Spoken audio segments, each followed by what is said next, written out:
നമുക്ക് പെട്ടെന്ന് ഉണ്ടാക്കാൻ പറ്റിയ ഒരു പ്ലം കേക്കിൻ്റെ റെസിപ്പി നോക്കാം. നല്ല ചെറിയ കേക്കാണ്. ഇതിൻ്റെ വലുത് വേണമെന്നുണ്ടെങ്കിൽ ഞാൻ എടുത്ത ക്വാണ്ടിറ്റി എല്ലാം ഡബിളാക്കി എടുക്കാം. ഞാനിവിടെ 1/2 കപ്പ് പൊടിക്കാത്ത പഞ്ചസാര ഒരു മിക്സിയുടെ ഗ്രൈൻഡറിലേക്ക് ഇട്ട് കൊടുത്തിട്ടുണ്ട്. അതിൻ്റെ കൂടെ തന്നെ ഒരു ചെറിയ ഏലക്കായ, ഒരു ചെറിയ കഷ്ണം പട്ട, ജാതിക്കയുടെ ഒരു ചെറിയ പീസും കൂടെ ഇട്ട് കൊടുത്തിട്ട് നല്ലപോലെ പൊടിച്ചെടുക്കുക. ഇനി ഇതൊരു നോൺ സ്റ്റിക്കിൻ്റെ പാനിൽ ഇട്ട് കൊടുത്തിട്ട് നന്നായിട്ട് തീ കൂട്ടി വെച്ചിട്ട് ഹൈ ഫ്ലെയിമിലിട്ട് മെൽറ്റാക്കി എടുക്കുക. മെൽറ്റായിട്ട് വരാൻ തുടങ്ങുമ്പോൾ ഒന്ന് തീ കുറച്ച് വെക്കുക. ഒരു മീഡിയം ഫ്ലെയിമിലിട്ടിട്ട് ഒന്ന് ഇളക്കി കൊടുക്കുക.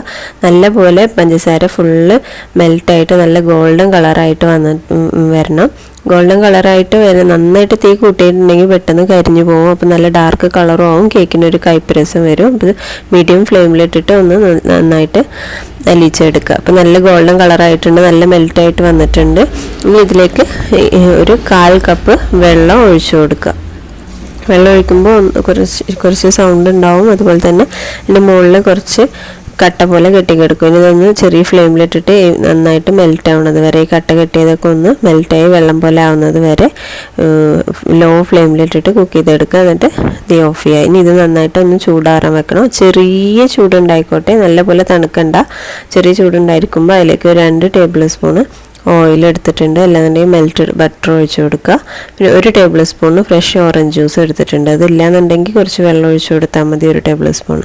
ഇനി 1/2 ടീസ്പൂണ് വനില എസൻസും ഒരു മുട്ടയും കൂടെ ചേർത്തിട്ട് നന്നായിട്ട് മിക്സാക്കി എടുക്കാം. ചെറിയ ചൂടുള്ള കാരണം കൊണ്ട് പെട്ടെന്ന് മിക്സായിട്ട് കിട്ടും. ഇനി നമുക്ക് ഇതിൻ്റെ മുകളിൽ കുറച്ച് ചെറുനാരങ്ങയുടെ തൊലി ഗ്രേറ്റ് ചെയ്ത് കൊടുക്കണം. ഒരു 1/4 ടീസ്പൂണോളം മതി. യെല്ലോ ഭാഗം മാത്രം, വൈറ്റ് വരാതെ മുകളിലുള്ള യെല്ലോ ഭാഗം മാത്രം ഗ്രേറ്റർ വെച്ചിട്ടൊന്ന് ഒരു ഗ്രേറ്റ് ചെയ്ത് കൊടുക്കുക. ഒരു 1/4 ടീസ്പൂണോളം മതി. നമ്മൾ കേക്കിന് നല്ലൊരു ടേസ്റ്റും മണവും കിട്ടാൻ വേണ്ടിയിട്ടാണ്. ഇത് ഇഷ്ടമില്ല എന്നുണ്ടെങ്കിൽ നമുക്ക് സ്കിപ്പ് ചെയ്യാം.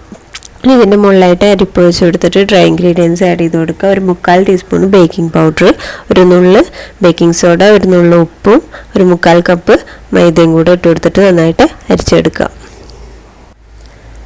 വീണ്ടും ഇതൊന്ന് നന്നായിട്ട് മിക്സാക്കി കൊടുക്കുക. തവി വെച്ചിട്ട് തന്നെ നന്നായിട്ട് ഇളക്കി കട്ടയില്ലാതെ നല്ല സ്മൂത്ത് ബാറ്ററാക്കി മാറ്റുക. ഇനി നമുക്ക് ഇതിൻ്റെ മുകളിൽ നട്ട്സ്, ഡ്രൈ ഫ്രൂട്ട്സും ഇട്ട് കൊടുക്കണം. ഞാനിവിടെ കറുത്ത മുന്തിരി, ഗോൾഡൻ കളർ മുന്തിരിയും പിന്നെ അണ്ടിപ്പരിപ്പും ബദാം അരിഞ്ഞത്, കുറച്ച് ടൂട്ടി ഫ്രൂട്ടി, കുറച്ച് ചെറിയ അരിഞ്ഞതാണ്. എല്ലാതും കൂടെ ഒരു 1/2 കപ്പോളം വരും ഏകദേശം. നിങ്ങൾ ഏതാ നട്ട്സ് ഉള്ളതെന്ന് വെച്ചാൽ അതിനനുസരിച്ച് ഇട്ട് കൊടുക്കുക. എന്നിട്ടൊന്ന് ചെറുതായിട്ട് ഇളക്കി മിക്സ് ആക്കുക. നന്നായിട്ട് കുത്തി ഇളക്കണ്ട. അതിട്ട് കൊടുത്ത ശേഷം ഒന്ന് ചെറിയതായിട്ടൊന്ന് മിക്സ് ചെയ്തിട്ട് നമ്മൾ കേക്ക് ടിന്നിലേക്ക് ഒഴിച്ചു കൊടുക്കുക. ഞാനിവിടെ 6 ഇഞ്ചിൻ്റെ ചെറിയൊരു പാത്രമാണ് എടുത്തിട്ടുള്ളത്. ബേക്കിംഗ് പേപ്പർ വെച്ച് കൊടുത്തിട്ടുണ്ട്. നന്നായിട്ട് ഗ്രീസ് ചെയ്ത ഒരു ചെറിയ പാത്രത്തിലേക്ക് ഇട്ട് കൊടുക്കുക. ഒന്ന് കൊട്ടി കൊടുത്ത ശേഷം നമുക്ക് മുകളിലായിട്ട് കുറച്ച് അണ്ടിപ്പരിപ്പോ അല്ലെങ്കിൽ നട്ട്സ് വെതറാണെങ്കിൽ അങ്ങനെ എല്ലാതും കൂടെ ഇട്ട് കൊടുക്കുക. നിങ്ങളെ ഇഷ്ടത്തിനനുസരിച്ച് ഒന്ന് ഡെക്കറേറ്റ് ചെയ്ത ശേഷം കുക്ക് ചെയ്തെടുക്കുക. അതിന് വേണ്ടിയിട്ട് ഞാനിവിടെ പ്രഷർ കുക്കറാണ് എടുത്തിട്ടുള്ളത്. ചെറിയ കുക്കറാണ്. അപ്പോൾ നമുക്ക് ഈ പാൻ കറക്റ്റ് ഈ കേക്ക് പാനിൻ്റെ അത്രയും വലുപ്പമുള്ളതാണ്. അതിലൊരു സ്റ്റാൻഡ് വെച്ചിട്ട് അതിൻ്റെ മുകളിൽ ഈ പാത്രം വെച്ച് കൊടുക്കുക. ഇത് പെട്ടെന്ന് കുക്കായിട്ട് കിട്ടും. മുകളിൽ നല്ല ഗോൾഡൻ കളറായിട്ടും വരും. ഇങ്ങനത്തെ ചെറിയ കറക്റ്റ് സൈസ് പാൻ എടുത്തിട്ടുണ്ടെങ്കിൽ. വലിയ കുക്കറാണെങ്കിൽ ടൈം കുറച്ച് വ്യത്യാസം വരും. ഞാനിവിടെ 45 മിനിറ്റാണ് കുക്ക് ചെയ്തെടുത്തിട്ടുള്ളത്. നന്നായിട്ട് പൊന്തി വന്നിട്ടുണ്ട്. മുകളിലൊക്കെ നല്ല കളറും ആയിട്ടുണ്ട്. അപ്പോൾ ഒരു 30 മിനിറ്റ് 40 മിനിറ്റ് ഒക്കെ കഴിഞ്ഞാൽ ഒന്ന് ചെക്ക് ചെയ്ത് നോക്കാം. വലിയ പാനാണെങ്കിൽ ചിലപ്പോൾ ഒരു 50 മിനിറ്റ് ഒക്കെ ആവാൻ ചാൻസ് ഉണ്ട്. ഇനി ഇത് നന്നായിട്ട് ചൂടാറിയ ശേഷം വേണം കട്ട് ചെയ്യാനായിട്ട്. ഞാനിവിടെ ഉണ്ടാക്കിയിട്ട് പിറ്റേ ദിവസമാണ് കട്ട് ചെയ്തിട്ടുള്ളത്. അപ്പോഴാണ് അതിൻ്റെ കറക്റ്റ് ടേസ്റ്റ് വരിക. നന്നായിട്ട് തണുത്ത ശേഷം മാത്രം വേണം മുറിക്കാൻ. അപ്പോൾ എല്ലാവരും ട്രൈ ചെയ്ത് നോക്കുക. ഒരു കുഞ്ഞു കേക്ക് ഒരു മുട്ട വെച്ചിട്ടൊക്കെ ഉണ്ടാക്കാൻ പറ്റിയിട്ടില്ല. എല്ലാവർക്കും ഫസ്റ്റ് ഉണ്ടാക്കി നോക്കാത്തവർക്കൊക്കെ ട്രൈ ചെയ്യാൻ പറ്റിയ നല്ലൊരു കേക്കാണ്. ഉണ്ടാക്കിയിട്ട് ഫീഡ്ബാക്ക് താഴെ കമൻറ്റ് ബോക്സിൽ ഇടുക. നിങ്ങൾക്ക് ഇഷ്ടപ്പെട്ടിട്ടുണ്ടെങ്കിൽ ലൈക്ക് ചെയ്യുക, ഷെയർ ചെയ്യുക. അതുപോലെ തന്നെ എൻ്റെ ചാനൽ ഒന്ന് സബ്സ്ക്രൈബ് ചെയ്തേക്കുക. Thank you.